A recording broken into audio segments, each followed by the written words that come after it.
എൻ്റെ പൊന്നോ തിയേറ്റർ ഇളക്കിയെന്ന് പറയാം. തിയേറ്റർ തന്നെ ലാലേട്ട സൂപ്പർ. ലാലേട്ട നല്ല മോട്ടിവേഷൻ. കളിയാക്കിയവരോട് എനിക്ക് പ്രത്യേകിച്ച് പറയാനില്ല. കാരണം അവൻ്റെ ഒക്കെ വായ എത്ര നമുക്ക് വായയുടെ ഇപ്പോൾ വിസ്മയെ കുറിച്ച് എല്ലാവരും ഭയങ്കര നെർവസാണെന്നൊക്കെ പറഞ്ഞില്ലേ, അവരൊക്കെ വന്ന് ഈ സിനിമ കാണണം പറയും അപ്പോൾ എങ്ങനെയുണ്ടെന്നുള്ള. അടിപൊളി ഫൈറ്റൊക്കെ നന്നായിട്ടുണ്ട്. മാർഷൽ ആർട്സ് ഒക്കെ പഠിച്ചിരിക്കേണ്ട ഇപ്പോഴത്തെ ഗേൾസ് എന്നുള്ളതിന് ഒരു മെസ്സേജാണ് ശരിക്കും. പിന്നെ ഫാമിലി ഓറിയൻറ്റഡ് ആണ് മൂവി. അതിൽ വരുന്ന ഒരു ചെറിയൊരു ഇതിൽ ഫൈറ്റ്.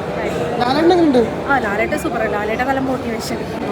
കൂടുതലായിട്ട് പിന്നെ പറയുന്നില്ല, കണ്ടാൽ മതി. പിന്നെ നൈസ് മൂവി. വിസ്മയ അടിപൊളി. ആശിഷു നന്നായിട്ടുണ്ട്. ജൂഡിന് എന്തായാലും ഇനി ഒരു ബ്രേക്കും കൂടിയാവും.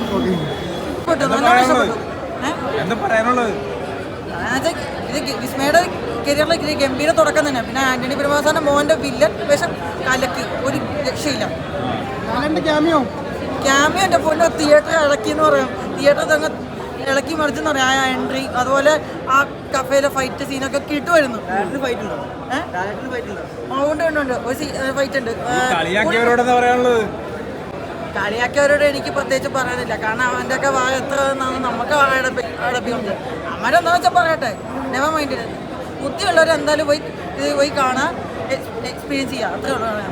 ഞാൻ അച്ഛൻ്റെ മകള് തന്നെയാണ് ആ സിനിമക്ക്. അതുപോലെ ഫസ്റ്റ് സിനിമക്കകത്ത് പുള്ളിക്കാരുടെ അഭിനയം അതിനൊന്നും ഞാൻ മാർക്കിടാൻ ഉദ്ദേശിക്കുന്നില്ല. ആദ്യ സിനിമയാണ്. ഒരുപാട് എക്സ്പ്രഷൻസ് അങ്ങനെയുള്ള സംഭവങ്ങളിൽ ഇനിയും പുള്ളിക്കാർ ഇമ്പ്രൂവ് ചെയ്യാനുണ്ടെന്ന് തോന്നി. പക്ഷേ ഇതിനകത്ത് ചില ആക്ഷൻ സീക്വൻസുകളുണ്ട്. ഗംഭീരമായ മെയ്വഴക്കാണ് കാണിച്ചിരിക്കുന്നത്.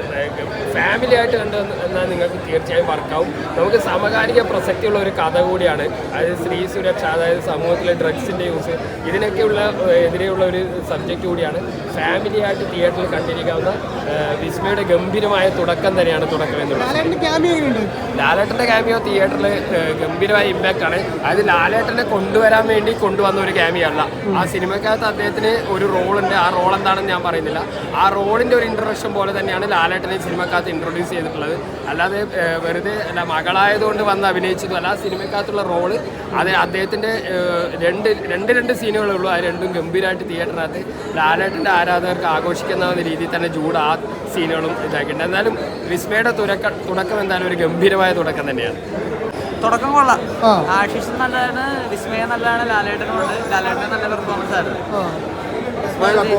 വിസ്മയ നന്നായിട്ട് തന്നെ അഭിനയിച്ചു. ഈ റോളിന് ആർട്ടായിരുന്നു. ഇത് കുറച്ചുകൂടെ ആക്ഷൻ ഓറിയന്റഡ് മൂവി. ലാലേട്ട സീൻ നല്ലതായിരുന്നു. ജൂഡിന്റെ ഡയറക്ഷൻ നന്നായിട്ടുണ്ട്. ആദ്യ സിനിമയുള്ള വിസ്മയക്ക് നല്ല രീതിയിൽ തന്നെ അഭിനയിക്കാൻ സാധ്യതയുണ്ടായിരുന്നു. അങ്ങനെ കണ്ടന്റ് ചെറുതായി പോലും നല്ല രീതിയിലാണ് പ്രസന്റ് ചെയ്തേക്കുന്നത്. പെർഫോമൻസ് എടുക്കണമായിരുന്നു. ശരിക്കും വിസ്മയക്കാട്ട് എനിക്ക് തോന്നിയേക്കണ ആശിഷാണ് കൂടുതൽ സ്കോർ ചെയ്തേക്കണത്. ഡയലോഗ് കുറവാണ് ആൾക്ക്, പക്ഷേ പെർഫോമൻസ് ആണ്. നെഗറ്റീവ് ഷെയ്ഡ് റോളാണ് ആളുടെ.